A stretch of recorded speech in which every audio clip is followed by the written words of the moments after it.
Maybe you know that feeling, standing in front of your adult child's door and realizing your heart is beating faster, not from joy, but from a quiet fear of becoming invisible again. It's that moment when you sense that your presence feels more like an obligation than a desire, more like politeness than genuine joy. Why does the home you once filled with life suddenly feel like a foreign place, where you're just a guest? What if I told you that this painful realization isn't the end, but the beginning of something deeper? In the next few minutes, we'll walk together through the layers of this complex truth, through the psychological mechanisms that make us keep knocking on doors that only open reluctantly. We'll understand what Carl Jung knew about the second half of life and why this very moment might be the most important one of your entire life. This journey leads us to a question many avoid, yet it's essential. When does love stop being love and turn into self-sacrifice? Stay with me, because at the end of this reflection awaits not just understanding, but an opportunity to reshape your relationship with yourself completely. It often begins subtly. You call, and you hear that special kind of voice, kind but rushed. You visit and notice how conversations remain shallow, how eyes rest on screens instead of your face. The greeting hug feels mechanical, a social gesture without the warmth you long for. Yet you go again, you return, you hope again. What is really happening in such moments? It's more than a lack of attention. It's the painful transformation of a relationship in which you once were the axis, the foundation on which everything rested. You were the person they ran to when the world felt too big, the source of safety, comfort, and answers. Now you've become someone who fits in or doesn't, depending on how much space is left in the calendar. This shift is natural, but it hurts. It hurts because no one prepared us for the moment when the people we gave decades of our lives to would build their own universes, where we are only small planets on the edge. The pain lies not in their living their lives, but in the fact that we often never learned to begin our own anew. Do you see the small signs? The phone lighting up mid-conversation and instantly getting more attention than your words. The polite nods as they mentally move on to their next appointment. The subtle glances at the clock, barely noticeable but enough for you to feel it. These small moments accumulate like drops until they become a current impossible to ignore.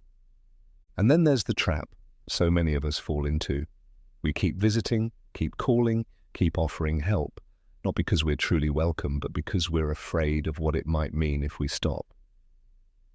Would that mean we've given up? That we're indifferent? That we were bad parents? Here lies a fundamental confusion. Setting boundaries does not mean giving up love. It means protecting your dignity. It means recognizing that your presence is valuable and should never have to be begged for. Boundaries are not punishment for others, they are acts of self-respect. A way of saying, I matter enough not to be where I'm not genuinely wanted. Carl Jung spoke about the two halves of life, and his words are especially relevant here. In the first half, he said, we build outward. We create careers, families, identities. We define ourselves by what we are to others, parent, partner, professional. This phase is necessary. It shapes us and gives us structure and meaning. But then comes the second half, and with it, an entirely new task. It's no longer about building outward, but looking inward. Jung called this process individuation, the journey to discover who we truly are beyond all roles and expectations. It's a return to ourselves, a rediscovery of what has been buried under years of responsibility and service. Why is this so important? Because many of us have made the mistake of anchoring our entire identity in our children. They became not only the people we loved, but the only mirror through which we saw our own worth. When they were happy, we were happy. When they needed us, we felt alive. And when they pulled away, something inside us broke. But here lies the danger. When your entire sense of purpose depends on other people, even your own children, you become a shadow that exists only when someone else turns on the light. Jung warned that in the second half of life, we must free ourselves from this dependency. Not because relationships become unimportant, but because we must learn to be whole, even without external validation. Imagine you've spent your whole life building a house, brick by brick, with all your strength and love. And then one day, the people you built it for move out. The house still stands, but it feels empty. Jung's message would be this: you are the house, and it's time to live in it for yourself, to redesign it, to fill it with what brings you joy, not with what others expect of you. Let's be honest, your worth as a human being is not defined by how often your children call or visit. Your worth cannot be measured by the amount of attention you receive. You are valuable because you exist, because you have lived, loved, fought, and endured for decades. Internalizing this truth is not easy, especially when we've spent years defining ourselves through the approval of others. Why do we keep putting ourselves in situations that make us feel small? Why do we go where our presence is merely tolerated at best? Often, it's because we believe we have no other choice. We think that if we stop calling, visiting, or initiating, the connection will disappear entirely. But the truth is this: a connection that exists only through your constant effort is already one-sided and costs you more than it gives.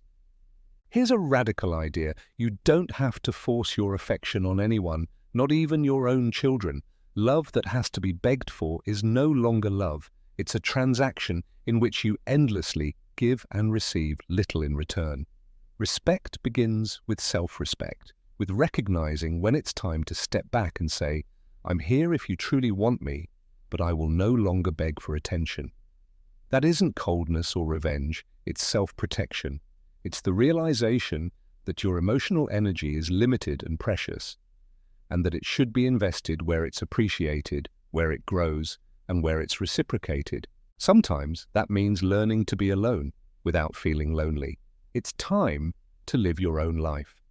Remember how you taught your children to be independent, to make their own choices, to find their own happiness? Now is the time to apply that lesson to yourself. You gave them the freedom to go. Now give yourself the freedom to shape your life on your own terms. Jung also spoke of the shadow, that part of our psyche we hide from ourselves because it contains uncomfortable truths. In the context of the parent-child dynamic, confronting the shadow means asking yourself honestly, what am I really seeking from my children? Am I seeking love, or am I seeking validation? Am I seeking connection, or am I trying to fill an inner void that existed long before they were born? These questions are painful because they force us to see what we'd rather ignore. Perhaps what we've been seeking in our children is something we never found within ourselves, the feeling of being important, needed, irreplaceable. Maybe we've projected our own unmet needs onto them and now expect them to fill a gap that only we can close. Jung would say that this projection is natural but also dangerous. As long as we don't recognize it, we remain trapped in a cycle of giving more and more, yet never feeling fulfilled because what we seek cannot be found outside ourselves. The question we must ask is brutally clear. Do I truly love my children for who they are, or do I need them to feel complete? That is the difference between love and dependency. Love lets go, trusts, and gives space. Dependency clings, demands, and suffocates. And too often we confuse one for the other. We call it love when we want to be constantly present, when we make ourselves indispensable, when we can't bear that they no longer need us. But maybe that isn't love at all. It's our own fear of becoming irrelevant. Confronting your shadow means acknowledging these uncomfortable truths. It means admitting that we are not perfect, that sometimes our motives were selfish, that we may have taken more than we gave, even when we thought we were only giving. This realization is painful, but also liberating, because only when we see what is, can we change what will be. What comes after this realization? A process that feels like grief, because it is grief. You grieve the expectations that weren't met, the relationship you imagined but never had, the version of yourself who believed that being a mother or father would always be enough to be loved and needed. This grief is real and valid. You are allowed to feel it. You are allowed to cry for what wasn't and never will be. But you must also understand that grief is a passage, not a destination. On the other side of that grief lies something new, the possibility of rediscovering yourself. Not as a mother or father, but as a human being with your own desires, dreams, and rights. Not being your children's priority does not mean you are worthless. It simply means their lives go on, as they should. That doesn't make you any less important as a person. It simply makes you important in a different way. Perhaps you are no longer their first call in a crisis, but you still exist, you still love, you still live. How do you begin to reclaim your life? Start small. Take that class you've always wanted to try. Join a group of people who share your interests.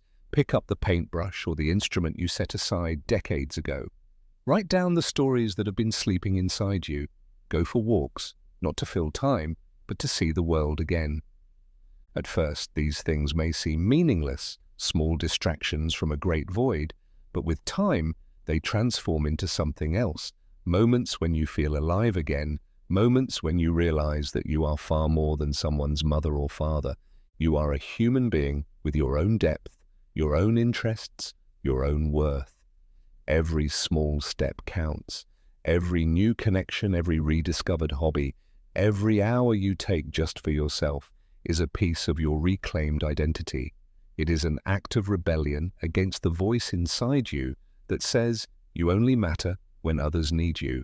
It is an act of long overdue self-love. Jung firmly believed that the true meaning of life does not come from the outside, but must be found within. In youth, we seek recognition, success, and the admiration of others. That is normal. It's part of growing up. But in the second half of life, this focus must shift.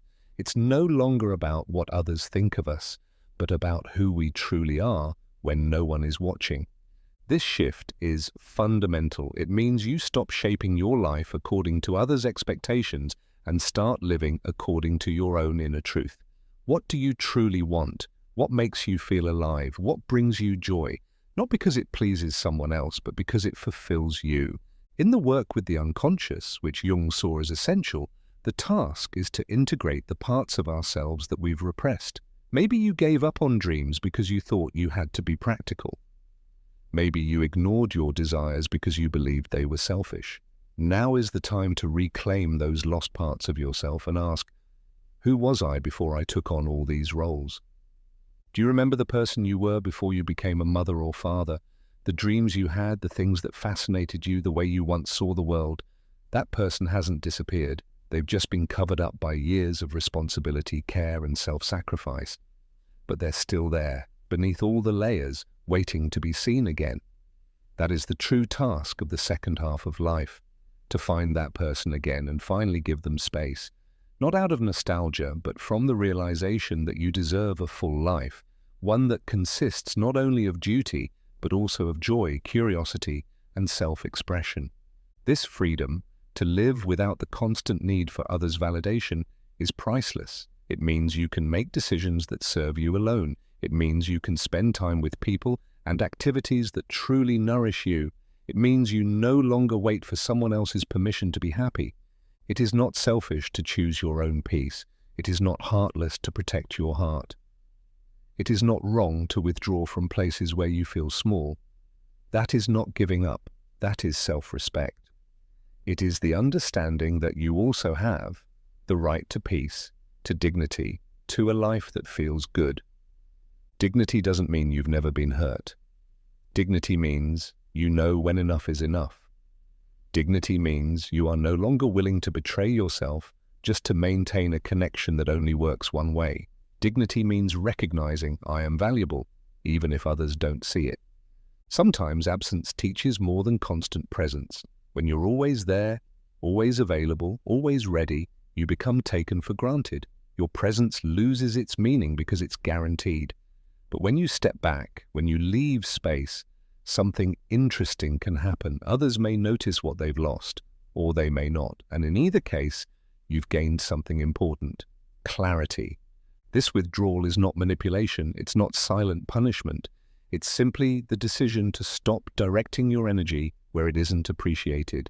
It's the choice to take care of yourself, to value your time, to take your feelings seriously. You have the right to protect your heart. That right doesn't end just because the people you need to protect it from happen to be your own children. Love does not mean giving yourself up. Love does not mean allowing yourself to be constantly hurt. True love includes self-love, and self-love sometimes means setting boundaries, even when it hurts. It's time for you to become the main character in your own story again. You've been in the background for so long, supporting others, enabling their stories, nurturing their dreams. That was important, that was meaningful. But now it's time to write your own story, one in which you don't just play the supporting role, but the lead. What would that story include? Perhaps journeys you've always wanted to take, perhaps new friendships that go deeper than polite conversation, perhaps creative projects you've long postponed, or maybe simply moments of silence, moments where you are at peace with yourself, without the need to be there for anyone else. Seek out new spaces, new communities, new places where your presence is not merely tolerated, but celebrated. There are people out there who value your wisdom, your experience, your way of being. There are places where you will feel alive, seen, and heard. You just have to find them. And sometimes that means leaving behind the places that no longer fit. You taught your children how to fly, gave them the tools to build their own lives. That was your task, and you fulfilled it. But don't forget, you have wings too. You also have the ability to explore new horizons, to reinvent yourself, to step into spaces you've never seen before. Your life is not over just because one chapter has ended. Aging can be the most liberated time of your life, if you allow it.